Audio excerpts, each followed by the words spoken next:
1. O nascimento de um gigante esquecido. Em 1928, no coração das montanhas de Aragão, na fronteira entre Espanha e França, nasceu um dos projetos ferroviários mais ambiciosos da Europa, a Estação Internacional de Canfranc. Com mais de 240 metros de comprimento, ela foi apelidada de o Titanic dos trilhos, e não por acaso. A ideia era grandiosa: conectar Madrid a Paris com um terminal bilíngue, 2 linhas férreas e todo o glamour da Belle Époque. A estação não era só um ponto de trânsito, era um palácio sobre trilhos, com hotel, hospital, alfândega, restaurantes e salões dignos de um rei. Mas o que parecia ser o início de uma era dourada se tornou, pouco a pouco, uma lenda melancólica. Logo após a inauguração, desastres naturais, decisões políticas e a própria geografia hostil dos Pirineus começaram a desafiar a sobrevivência do projeto. Ainda assim, durante algum tempo, Canfranc floresceu. Trens internacionais chegavam todos os dias. Línguas diferentes se misturavam pelos corredores. Era um mundo dentro da montanha, mas um mundo com seus próprios segredos. Por trás da beleza arquitetônica e da promessa de progresso, Canfranc escondia camadas de interesses militares, econômicos e estratégicos. O local era mais do que uma estação de trem, era um ponto sensível no tabuleiro da geopolítica europeia. O túnel que ligava a Espanha à França foi uma façanha da engenharia, porém também foi uma rota cobiçada por espiões, refugiados e contrabandistas durante a Segunda Guerra Mundial. Canfranc, ao mesmo tempo, protegia e escondia. E enquanto Paris e Madrid pareciam seguir em frente com suas agendas de modernização, Canfranc ficava para trás. O investimento minguava, os trilhos enferrujavam e os salões ficavam vazios. A promessa virou ruína. E depois, mito. O que teria levado uma estação tão imponente a cair no esquecimento tão rapidamente? E por que ela permanece de pé, como um fantasma de concreto, em meio às neves dos Pirineus? A resposta está nos anos de guerra que se seguiram. 2. Perseguição, espionagem e ouro perdido. Durante a Segunda Guerra Mundial, a neutralidade da Espanha não impediu Canfranc de se tornar um ponto vital para o Terceiro Reich.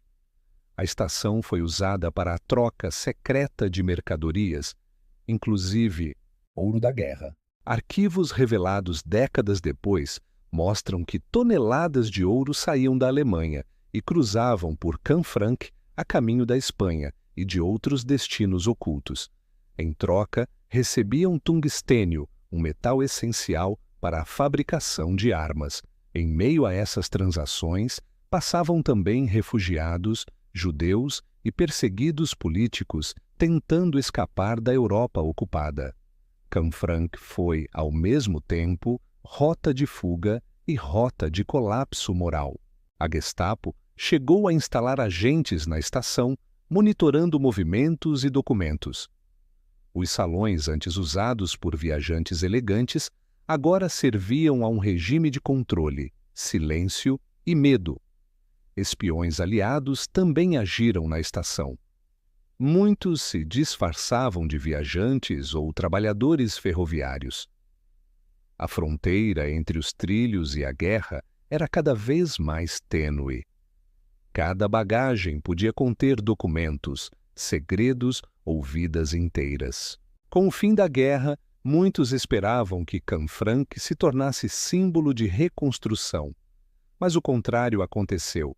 Ela foi esquecida, deliberadamente ou não, como parte de um passado que ninguém queria lembrar.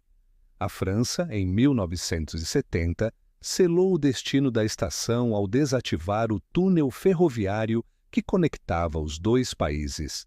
Sem conexão internacional, Canfranc perdeu seu único propósito funcional.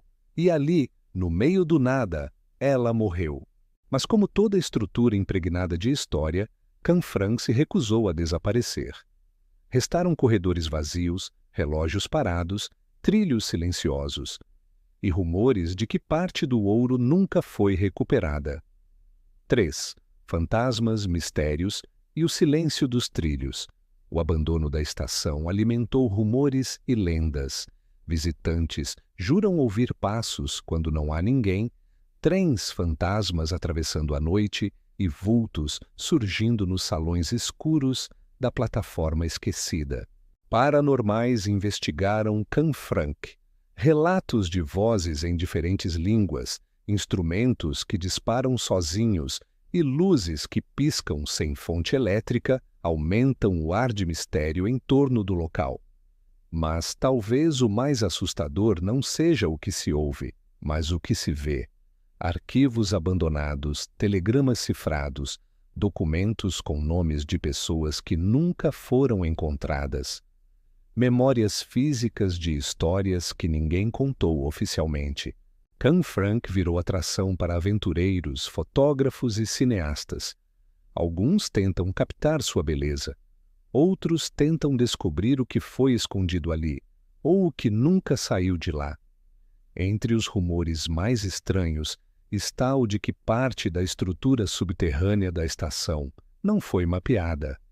Túneis que ninguém ousa explorar por completo. Portas trancadas com solda.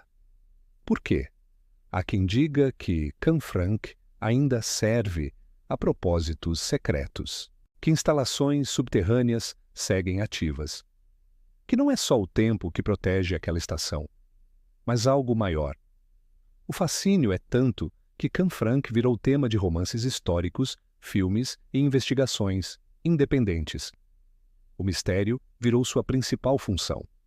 Quanto menos se sabe, mais ela atrai. E ali, entre a neve e as montanhas, Canfranc sobrevive não como estação, mas como enigma.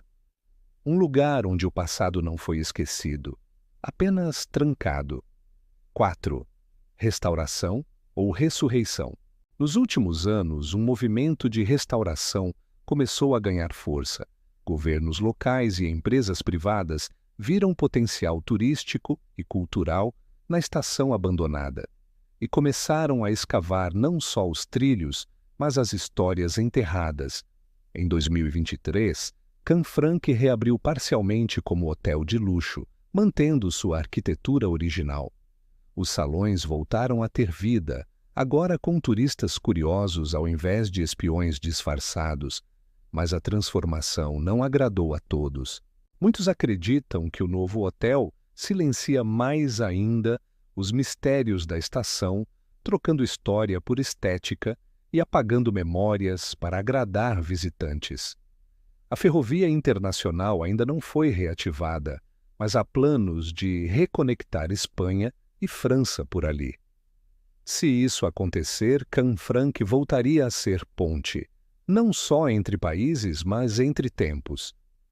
Hoje os corredores brilham com lustres restaurados, mas há cantos que seguem fechados. E os guias evitam certas perguntas. Canfranc agora vive entre dois mundos, o da memória e o da fachada. A pergunta que fica é: estamos redescobrindo Canfranc ou estamos reconstruindo uma ilusão? O que foi enterrado ali propositalmente deve mesmo voltar à tona. O renascimento da estação reacende velhos mistérios. Novas investigações surgem, turistas filmam o inexplicável e antigos arquivos continuam desaparecidos. Canfranc não deixa ser apenas um ponto no mapa. Porque talvez, no fundo, Canfranc nunca foi só uma estação. Foi um código, uma fronteira entre o visível e o oculto. E ela ainda tem muito a dizer.